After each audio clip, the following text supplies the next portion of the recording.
Warning, incoming game over. Warning, incoming game over.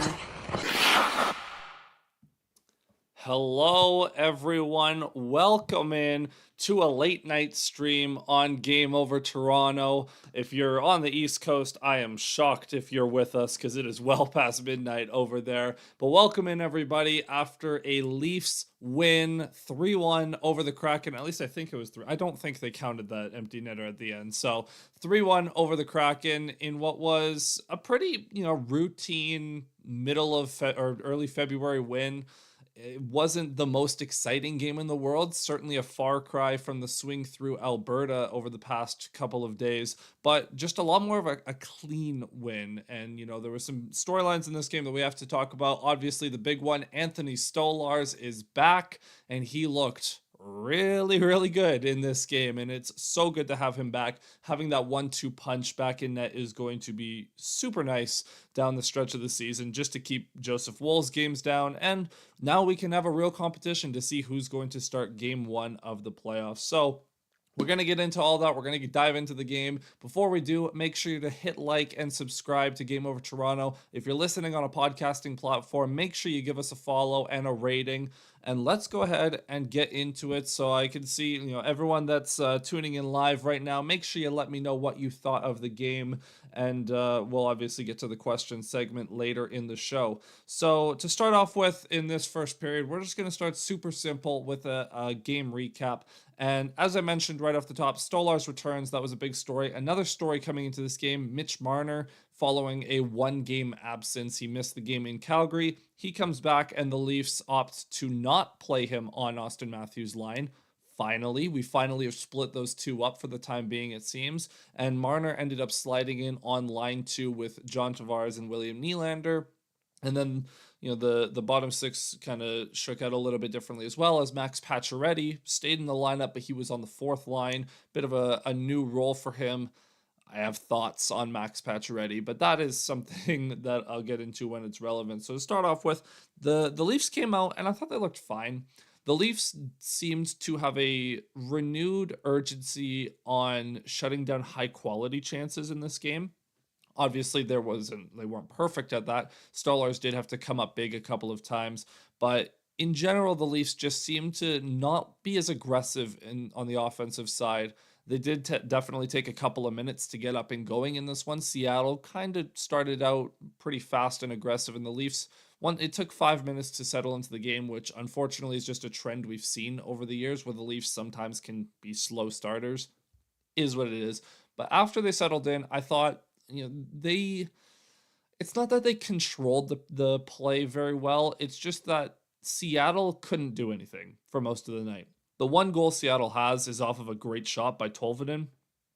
That was just a perfect shot, but outside of that goal, Seattle wasn't that threatening. Again, Stolarz had to come up big a couple of times, but for the most part, Toronto did a really good job shutting them down, and it was a nice return to form because we had been concerned over the defensive structure in recent weeks. It wasn't a major red flag because they are still a good defensive team, but you look back to that game against Edmonton on Saturday, Joseph Woll played out of his mind in that game. The Leafs were bleeding chances for stretches of that game.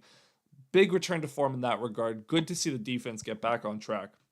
So the Leafs, they end up getting a couple of power plays in the first period. They score on the 4-minute one at the end, but the first goal of the game, Philippe Myers, which it's his first goal since 2022 against the Flames. I've been waiting for this one because I knew he would score eventually, because when you watch him play, is he very good offensively? Maybe not.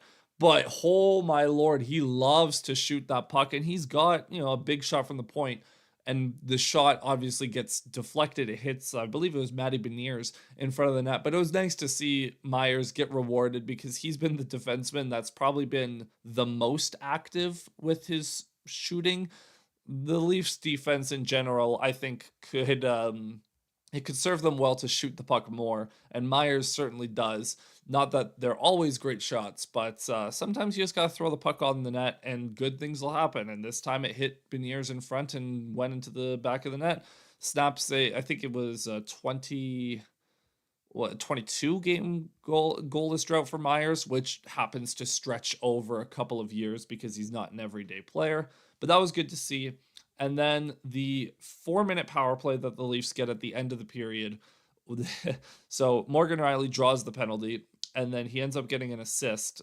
So, but first, before we get into the goal, I want to talk about the top unit, because I think the theme of this game, if we're looking big picture, was just getting the puck on net, going to the dirty areas and trying to cause havoc in front of the net. Decord didn't have a bad game. I don't think any of the goals the Leafs scored you can pin on Decord, but the goals that were scored, they were Myers deflected off Beniers, McMahon deflected in front of the net, and then Nyes with that interesting deflection that we'll talk about in a second. But top unit, I was really disappointed with the top unit in this game because I just didn't think they were shooting enough. I didn't think they were active enough compared to the second unit, and just compared to, like, again, you look at the goals that were scored, deflection, deflection, deflection. It all comes from shooting the puck. And I didn't think the top unit was doing a very good job of that. They were way too content to circle around the outside in this game.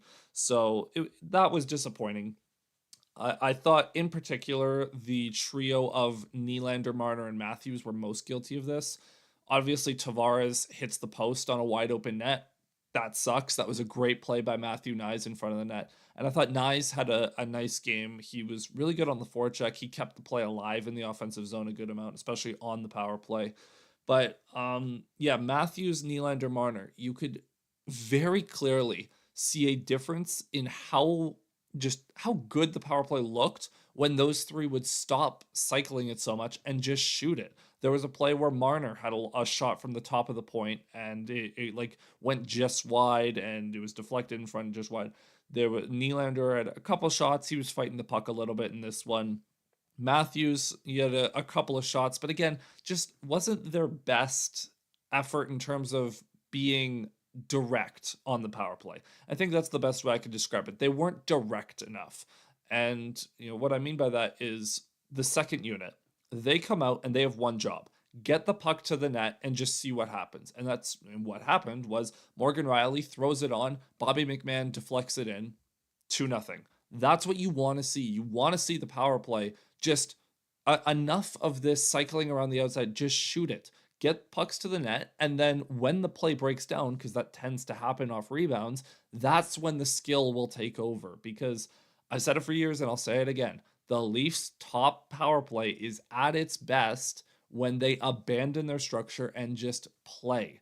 Okay? When penalty kills are able to set up their box, their diamond, whatever, the Leafs power play can get a little stale, formulaic. It's almost like the analysis paralysis that they get, where they're trying to make the perfect play instead of just the simple play. And that's what Berube's been preaching all season.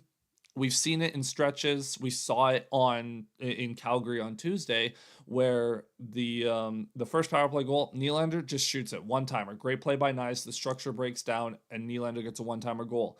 On the second one, Tavares on a pass from Matthews, just in the slot, backhand, shoot it. That's what you want to see from the Leafs power play. None of this cycling to the outside. Get it into the middle of the ice, and then you can pass it for a one-timer, or you can just shoot it from the point, shoot it from the slot. I don't care. Just more shots, more direct action, getting the puck to the net. Matthew Nyes has been an absolute wrecking ball in front of the net all season. Why would you not want to take advantage of that? That's your best chance to score, is letting him screen the goalie and sift a shot through rather, get rebounds. It's just, I don't know. Maybe that's a me thing. You guys can let me know if you agree or not. But to me, the power play is just they just fall into these ruts where they're in their head too much. But after that, so it was 2-0, and that was great to see. I also should mention before that, the Kraken, the penalty kill I thought was really good all night. And in the first period, Marner did have a great chance on a shorthanded breakaway on a steal in the neutral zone. He just picks the pass off clean. In on a breakaway, I think he missed the net. He was trying to go top shelf. Didn't quite work, but I did want to shout out that play from Marner because it was great recognition to jump that passing lane, take the puck, and get a good chance off that. So we go to the second period, and this is where the controversy if you will, comes into focus because a weird play where the Matthews line is just circling in the zone on the outside, not really doing anything. Matthews bumps it back to McCabe, who just shoots it, right? He just shoots it. Domi takes a wave at it, misses. Nyes takes a wave at it, tips it in. And immediately, Decord is screaming bloody murder. He's saying it was a high stick, high stick. The refs, it didn't even need to be challenged. The Situation Room, instituted that review. And right away, it's like, oh yeah, Nyes hit that high. I do want to critique the TSN broadcast for a moment because they only showed us one angle that was kind of looking down at the play. They never really showed us a direct angle from the crossbar level, but it did seem like a high stick. And anytime the Situation Room is the one that instigates the review, you tend to think that it's going to come back. And I even fired off a post on Bluesky and just reactionary that it was really funny that the Leafs were about to have 2 straight games where they had a goal called back due to a high stick. And then it counted. I'm not complaining. I will say, I don't know if I agree with that one, but the Leafs have gotten a little fortunate with the reviews, shall we say, in the last 2 games. There was that weird goalie interference in Calgary, and now this high stick here that, I mean, it must not have been definitive. That's my best guess, is that it wasn't definitive regardless. I don't know. That's just how she goes. Now, moving on, I didn't think the second period, aside from that, was very notable. There wasn't a lot going on. The Leafs did take a stupid too many men penalty where they had an offensive cycle going, and then Marner and Nylander had a miscommunication of who was going to jump on the ice, and too many men can't have it. You always hate to see bench minors. You also hate to see offensive zone penalties. This was both. Pacioretty took a bad offensive zone penalty later, but I'll get to that in a second. So third period, as I mentioned, Tolvanen gets a perfect shot. Bit of a pick play there where Benoit just is it's the interference that's not blatant enough to call it, because the thing is, was it a pick play? Absolutely. The Kraken forward does a great job of preventing Benoit from getting in the way of the Tolvanen shot. That being said, Benoit also did not do a good job of trying to get in the way of the Tolvanen shot. He kind of just let the pick come to him. He didn't try to fight through it at all. If Benoit tries to fight through it there, I wonder if they might consider calling it. Regardless, they don't. Tolvanen snipes on Stolarz, is what it is. That is the only goal the Kraken score. Aside from that, the Leafs... so Pacioretty takes a penalty later. Offensive zone penalty gives Seattle a chance to come back. They didn't, obviously. Again, the penalty kill is great in this game.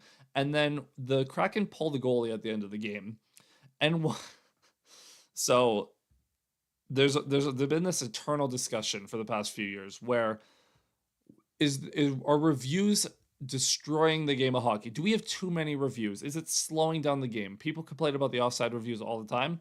Man, oh man, would replay assist help out so much, because Austin Matthews just battling on the boards, and he lifts the stick of Montour, and Montour's stick hits him on the top of the helmet, right? His own stick hits him on the top of the helmet. He then grabs his mouth and goes, oh no, like, oh, I hit my face, ow. And Matthews gets called for a penalty. And it was hilarious because McCabe and Matthews, they are screaming at the ref. They're screaming, words that I can't say on this broadcast. And it was just absolutely hilarious because you watch the replay. It's like, yeah, Matthews doesn't touch him. He doesn't even touch him, and the refs fall for it. So that's one where I'm not advocating for more reviews necessarily. Just have an official up in the box, replay assist. If any of you are NFL fans, you'll know that the replay assist oftentimes this season in the NFL, where it's like before the coach's challenge or they'll just be like, with the help of replay assist, the ruling on the field is changed to blah, blah, blah. So simple. Put a ref up there, and it just has to be with the help of replay assist. There is no penalty on the play. It's so simple. So simple. But regardless, the Leafs kill it off. They kill the rest of the game, and then Nylander, at the end, he goes for the empty netter, and he just I don't know if he like missed the net, bobbled the puck, and then he goes swings around the net and shoots it in as time expires. But then I don't believe it. Actually, let me check that. I don't believe it counted. It'd be kind of funny if it did. Yeah, it did not count. So Leafs win 3-1. They extend their lead on both. Well, all of the Atlantic teams that are in this mess below them, fighting for the third spot. Ottawa, Tampa, Boston, Detroit, I think is in there still. Yeah, so the Leafs have 6 points on Ottawa with a game in hand. They're 1 point behind Florida with 2 games in hand, and they have the same 6 points on Tampa and 7 points on Detroit. The Leafs are now in a very comfortable spot, I would say, going into the Four Nations break, where, look, we're at the point of the season. There's under 30 games remaining. It's either the Leafs or Panthers that are going to win this division, and it's very likely that the games against the Panthers are going to determine who wins the division. So those will happen later in the season. We'll see what happens in those games. Regardless, the quality, a few weeks ago, I talked, and I think I've talked about with Dominic, Lauren, all of the Toronto hosts, we've talked about this, where I had previously said the quality difference in opponent, if you are the number 1 seed versus the 2 seed having to play the 3 seed, is going to be massive, because I thought the drop off between Florida and Tampa to the next set of teams was massive. I definitely don't think that. My conviction on that is not nearly as strong as it was 2 weeks ago. I think we're at the point where Ottawa seems like a playoff team. They're very good defensively. So, I mean, that'd be an interesting matchup. Tampa, obviously, the Leafs have had long series with them. The Panthers obviously killed the Leafs a couple of years ago. Boston is still in the mix as well. So we'll see what happens there, but that's not the point. Leafs win 3-1. They have a 3-game winning streak. They now will go to Vancouver, hoping to sweep the Western Canadian, well, not Canadian anymore, they were in Seattle, hoping to sweep the Western road trip here, and that Vancouver game will be the last one before the Four Nations break, so the Leafs will have 2 weeks off after that, except for Matthews, Nylander, and Marner, of course. So, yeah, that is the game recap. With that being said, we are now going to transition to our second period. As we do, a reminder to hit that like button and to subscribe to Game Over Toronto, and also check out our merch. I'm wearing the skater hoodie. It's very comfortable. You can go check out all of the designs that we have available at the GameOverNetwork.com. We have designs available for every single Canadian market, and, word of advice, if you're going to order something, I would order a size up. This is an XL. It fits closer to a large, but I like baggier clothes. So I would just order a size up, just a word of caution. But yeah, go check out our merch. Again, that's at the GameOverNetwork.com. Now, second segment. We are going to talk here about Anthony Stolarz. I alluded to it earlier. Oh my lord, it is so nice to have Stolarz back. I love Joseph Woll. I'm a Joseph Woll stan, defender, whatever you want to call it.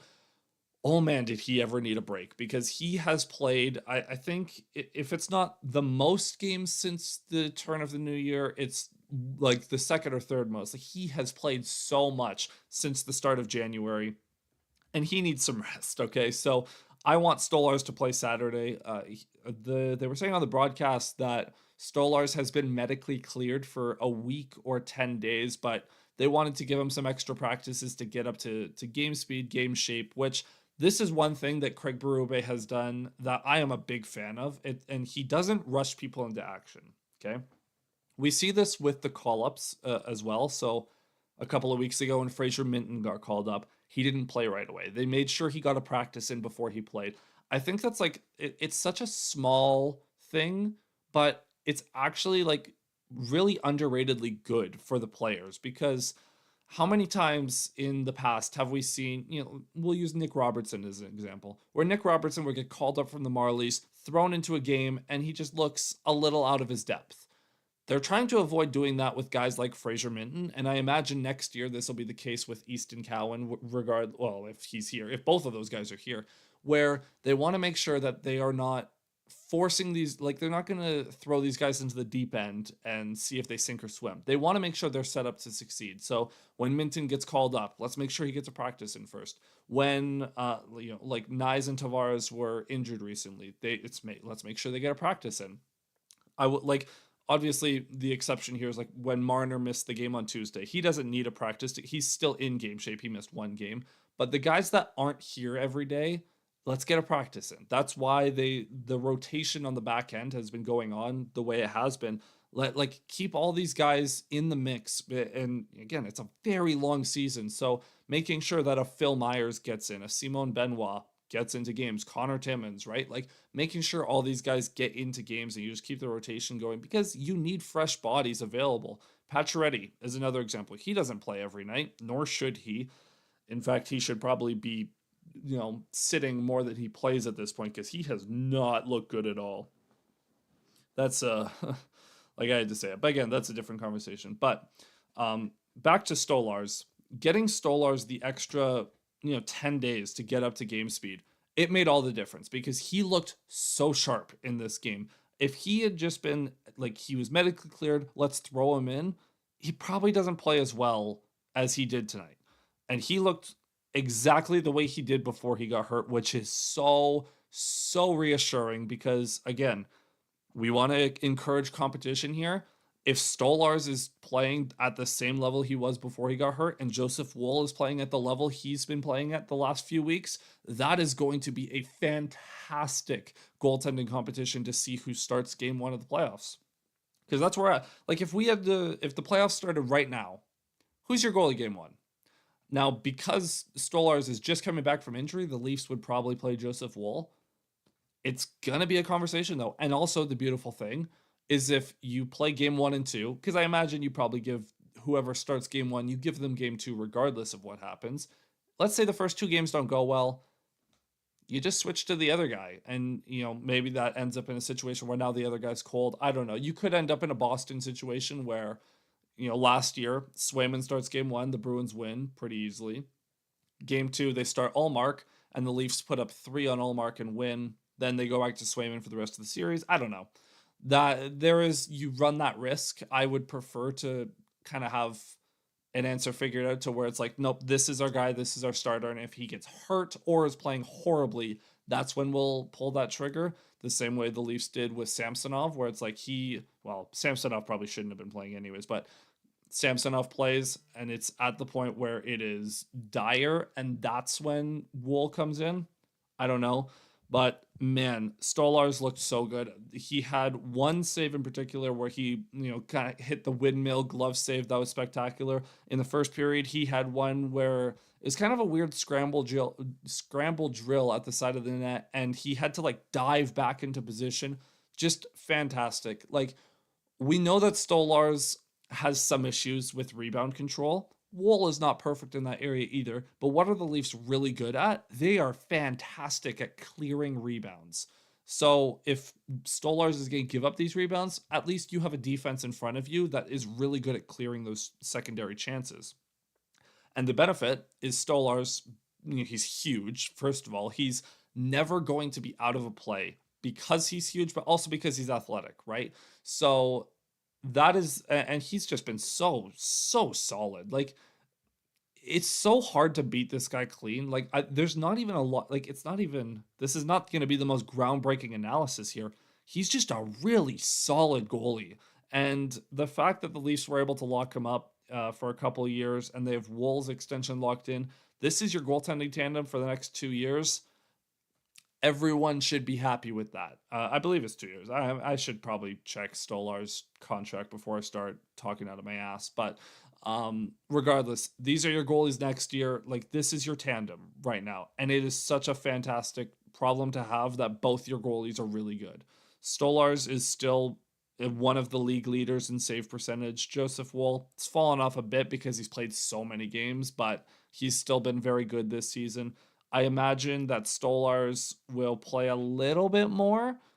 Maybe it's tough because the Four Nations kind of ruins everything. I honestly didn't think Stolars would come back until after the Four Nations, just because it's like, well, there's 2 games. Is it really worth it before everyone goes on break? But I do think it is important that Stolars plays as many games as he can, because we know that Joseph Wool is fragile. So it's tough. I think in an ideal world, you alternate every night for the rest of the season. I think you give Stolars 3 out of every 5 games. It would be the way I would go. Like I'd say, let's give Stolars just the extra game or 2 here and there, so that at the end of the season, the games played will even out.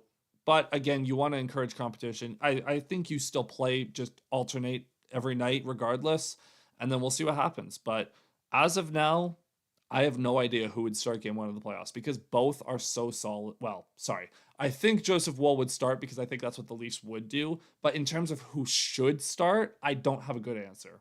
And if you guys have an answer, please let me know down below in the chat. I would love to hear your thoughts. What are your thoughts on getting Stolars back? And just what do you think about this Stolars-Wool dynamic the rest of the season and going into the playoffs? What are you looking forward to? What are you concerned about? I'd love to hear what you guys have to say. So with that being said, love to see Stolars back. We're going to flip over now to our third segment. And as we do, a reminder again, make sure you hit that like button and subscribe to Game Over Toronto. Make sure you drop a follow on podcasting platforms and leave us a review. So I kind of talked about this already. I just want to bring it up again. Shoot more. The Leafs need to shoot the puck more. I mentioned it on the power play specifically, but again, the theme of this game, I need to hammer this home. The Leafs need to shoot the puck more. I am getting a little sick and tired of seeing how often the Leafs, like, even stupid, like there was a play where Chris Tanev gets the puck at the blue line. Is Chris Tanev that big of an offensive threat? No. But he has an open lane to shoot the puck with traffic in front. Shoot it. I don't want to see you like kind of skate into it. Will you want, and then you pass it off? No, shoot the puck. And then Matthews is guilty of this too sometimes, where Matthews is just circling around the perimeter waiting for a one-timer at the point. No, just get to a dangerous area and go bang in a rebound. And Matthews has been great with assists lately, but we talk about Matthews' goal production. It's like, just go to the net and get a rebound. Go break your little, it's not even really slump, I can't say that, but Marner, go to the net. Go below the goal line. I've talked about how much better the shooting percentage is off of passes that come from below the goal line.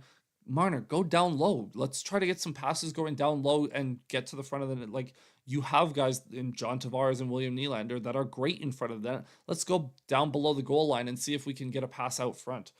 There was a game against the Wild not too long ago where the only goal the Leafs scored that night is just Pontus Holmberg throwing it towards the front of the net, and Nylander tips it in, because they're good players and they can do that. So, well, Nylander is, Holmberg is, but I really want to see the Leafs shoot more, and that is going to lead me into the bottom 6 discussion here.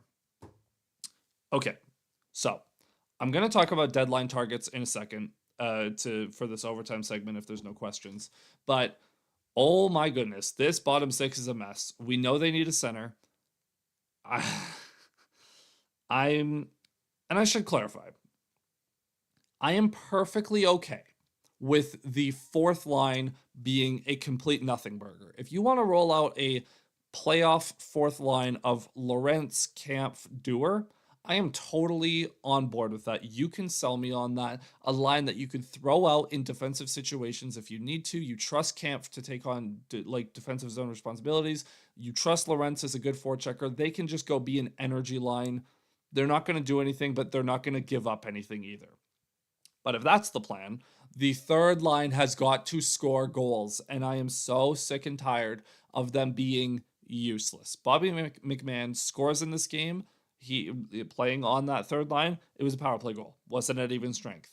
Nick Robertson, bless his heart, he tries so hard, and he had a great chance in this game on a breakaway where he made a nice move and he was in all alone, and he flubs it. He just doesn't get a shot off. The puck rolled off his stick or over his stick. Something happened. Didn't get a shot off. Can't have it. You need to get some offense from these guys. And look, Holmberg, I know he's not great. He's he he draws a lot of penalties, but you need the wingers to just do something, because right now, if we're projecting a playoff lineup, we're probably looking. My ideal is to have Nylander down there driving the third line. But if you're not going to do that, then you're going to have probably you'll like let's say it's Nyes, Matthews, Marner, McMahon, Tavares, Nylander. Your third line is then Domi, Blank, Yarncroke. Now I will say, getting Yarncroke back is a piece to this puzzle. He has a good shot. He'll score at a 15 goal pace, and he's good defensively. He's a good penalty killer. He's a good forechecker. That being said, you can also put him in the top six and put McMahon on the third line if you want. That being said, this third line has got to be better. If Domi is going to be on the top line, you need to have one of Marner and Nylander on the third line driving it, because otherwise there's not going to be offense right now. Again, I'll talk about third line center options they can trade for. There's not a ton available, and not like I'll talk about it in a second. So let's say they don't make a move. Let's say they just, it's not out there. The type of deal they want doesn't materialize, and you're rolling into the playoffs with either Pontus Holmberg, Max Domi, or Fraser Minton as your third line center. You so desperately need to have someone driving that line, because of it. Look, and this is a real thing I'm saying. The Toronto Maple Leafs have not scored 4 goals in a playoff game since Game 4 against Tampa Bay. So it's been 14 straight games in playoff games since they've scored 4 goals. And in those 14 playoff games, they've only scored 3 goals once. That's 13 of 14 playoff games that they have scored 2 goals or less. Offense is so, their offense dies every single playoffs. You cannot afford to have a third line that's useless this year. The East is as wide open as it has been in the last forever. If there was ever a time for the Leafs to do anything in the playoffs, but in order to do that, 2 things have to happen. Well, a few things have to happen. 1, the defensive structure has to continue to be good. The goaltending has to continue to be good. But you need the power play to work, and you're going to need the depth to score, because as much as we put on the core 4 to score goals, and they need to score goals, the depth also has to do that too. Let's say the first and second line, Matthews and Marner, average a goal a night. Let's say Tavares and Nylander average a goal a night in the playoffs. That's 2 goals a game. And that's where we've been for the last 2 years, since Game 4 against Tampa 2 years ago. So you need to get, between the defense and the bottom 6, you have to find a way to get a goal a game from them too. And if the Leafs can average 3 goals a game in the playoffs, I think they'll be all right, because their defense and goaltending is so solid. But you have got to get something from this bottom 6, and specifically that third line, because again, I'm not going to count on offense from the fourth line if you're featuring David Kampf, Connor Dewar, and Steven Lorentz, who combined have 4 goals this season. If that. It might, or maybe 5, I don't know. Maybe Kampf got an extra one when he played second line center for a hot minute there. But you need to have a third line that does something. And look, if Robertson can do anything, great. If not, it'll be Yarncroke. Robertson has, I don't know when Yarncroke will be back, but you have the game against Vancouver, and then you'll have 3 games until the trade deadline, I'm pretty sure, after the 4 Nations. If you're Nick Robertson, you basically have 4 games to prove you should still be a Toronto Maple Leaf. Because if he doesn't, if he comes out and he just has his whole, he's trying really hard act going, and he doesn't really score or do anything, he's going to get traded, guys. He's going to get traded for a mid-round pick. That mid-round pick will be flipped for a depth defenseman. So, honestly, that might happen anyways. So we'll see what happens when Yarncroke comes back. Maybe he can provide a little bit more spark in a forechecking role. I don't know. But I do know that what the third line has given you all season isn't enough. We knew it would be a problem. it's not that this is unexpected, but it is still a problem, and you have to address it if you're Brad Treliving and the Toronto Maple Leafs. So with that being said, I'm going to transition us into our fourth and final segment here. This is the part of the show where we welcome in questions. So for those of you that are watching live, drop your questions down in the chat. Well, just, they could be trade deadline questions, questions about the game, questions about whatever. Let me know what you have. What are your thoughts on the Toronto Maple Leafs as it stands right now? Again, a reminder to hit that like button and subscribe to Game Over Toronto. Again, follow us on podcasting platforms and drop a review. Now, assuming there's no questions, I will just talk about the possible trade deadline targets for the Toronto Maple Leafs. And I don't have every name here. I apologize. This is not going to be an extensive list, but I do want to talk about the two biggest positions in need. Number one, third line center, as I just mentioned. You need to get a center in here. And the Leafs know that is their number one, target area. And then you probably need another defenseman. You have a choice of either getting a right-handed defenseman to play with Morgan Rielly, or you could do a left-handed defenseman to play on the third pair, and then you run Ekman Larson with Morgan Rielly. So we're going to start with center, because I have more names here. Number one. This is probably if you're going to go big game hunting, this would probably be the guy you go after. Brock Nelson. Here's the thing. The Islanders are winning, and they're delusional. So they're probably not going to trade him. We'll see. If Brock Nelson is available, he's been a 30-goal scorer multiple times. He's a proven solid center. I don't know how else to say that. He's a very good center that has got it done in the playoffs before, and he would be as good of a third line center as they've had. The Ryan O'Reilly was better, but Ryan O'Reilly was hurt. He had that finger thing in the playoffs, he broke his finger or something. So Brock Nelson would probably be the best third line center they've had since Kadri was here. And Kadri was suspended, so he wasn't very useful in the playoffs. Next, this one sucks because he got hurt. Yanni Gourde also would have been a very, very solid option. He's hurt. You can still acquire him. He's just not going to have as much runway to get up to speed with your team before the trade deadline. It's going to be harder to develop chemistry with these guys. So that's a factor. Now, the other two I wrote down, one of them won't happen. The other one is just if nothing else materializes, you're punting. So the one I wrote down, because Jonas Siegel had put him in his article in The Athletic, Trent Frederic. He also put Charlie Coyle, but two Bruins guys. I like Trent Frederic. He's relatively young. I think he's 26. He's shown some glimpses of offense in his career. He's not the best at it. He's a very feisty player, though, and he would be a good defensive third-line center if that's the route you want to go. That being said, I doubt the Bruins trade him in division. We'll see, but that'd be an interesting target. The next one, the one that would be you effectively punting, would be someone like Ryan Donato, who is very cheap and is fine. He's better than Pontus Holmberg. At that point, I'd probably rather just stay with Fraser Minton, but that's an option. Then there's this one. And this is a weird one because it makes no sense for him to be available.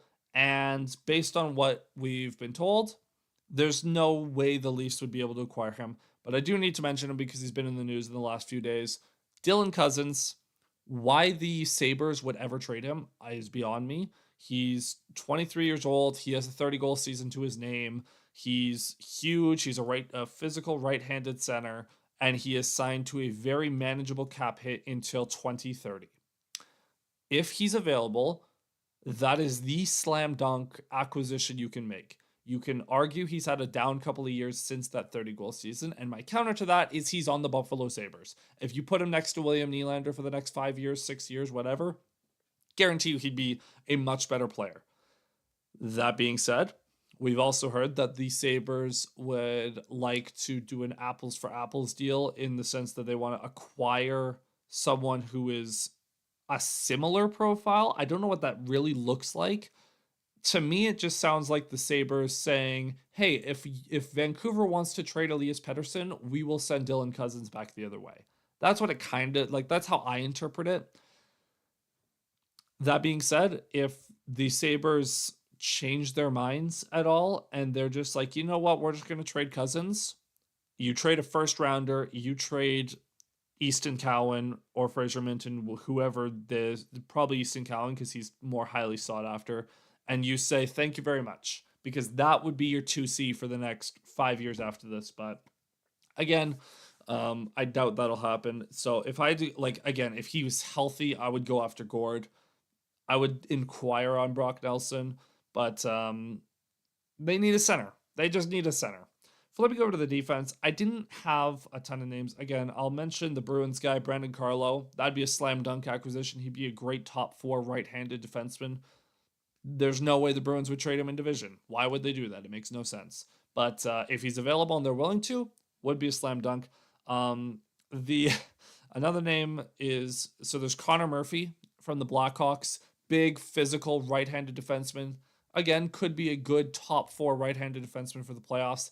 He's also very injury prone, so you can't trust him to stay healthy. I don't know if you want to take a gamble that he will stay healthy for these playoffs, because again, the playoffs are notoriously a lot more physical. Other options, one that we saw tonight, Jamie Alexiak. If you want to go for the left-handed route and get a third pairing guy, Alexiak would be very solid. He's huge. He's like 6'7", 260 pounds. If you like Joel Edmondson, that's basically along the same line. Like Edmondson last year, what he brought, that's similar to what Alexiak would bring. Then there's this one. This is a fun one. Luke Schenn. You could bring Luke Schenn back. Now, should be noted, Luke Schenn is signed beyond this season at $2.75 million. So you'd have to get the Predators to retain. You could do that, though. You could ship out a third-round pick for Schenn at 50% retained. You get him for this season and next, and you know that he plays well with Morgan Rielly in the playoffs because you saw it a couple of years ago. That's an option. I will say defense is not as big. Like, again, if he was healthy, a Gord Alexiak package would have been nice. I don't know. If I'm looking at this, like the names I just said, let's say Brock Nelson, it probably runs you a first-round pick, and then in turn, you would probably want to extend him. So let's say that happens, and then maybe you ship out Nick Robertson, acquire, I don't think you get a third, but maybe you ship out Robertson and a 5th to get a third, flip that third for Luke Schenn at 50% return. Like, I don't know, man. The Leafs need to do something at this deadline. Because, again, as I said, the East is as wide open as it has been in the Matthews era. Granted, the Leafs, we've seen what has happened to them when they've had an easy path before. They choked against Montreal. And if they had beaten Montreal, they would have probably gone to the Cup Finals. Because the Winnipeg was not a serious team.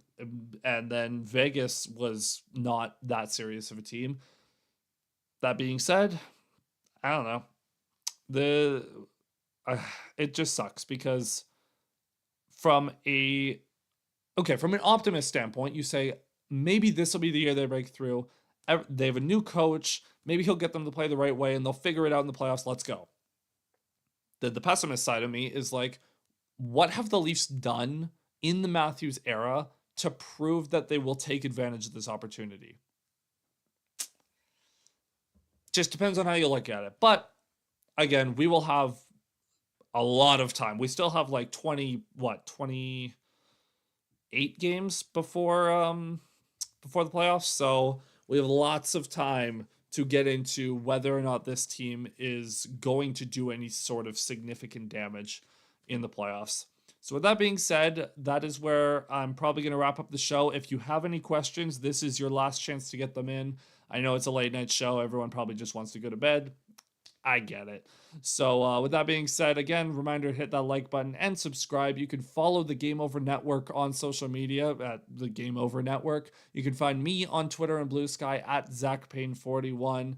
And yeah, we'll be back on. So we'll be on the Vancouver channel for another crossover. I know we haven't been on this channel very often lately. So Game Over Toronto will be on Game Over Vancouver for a crossover episode as the game is in Vancouver on Saturday, and then we break for the Four Nations tournament for 2 weeks. So it's gonna be a second before we see you guys again on this channel. But thank you so much for supporting the show. We always appreciate seeing you guys in the chat, seeing you guys tune into the live streams, and yeah, we'll see you guys next time. Cheers.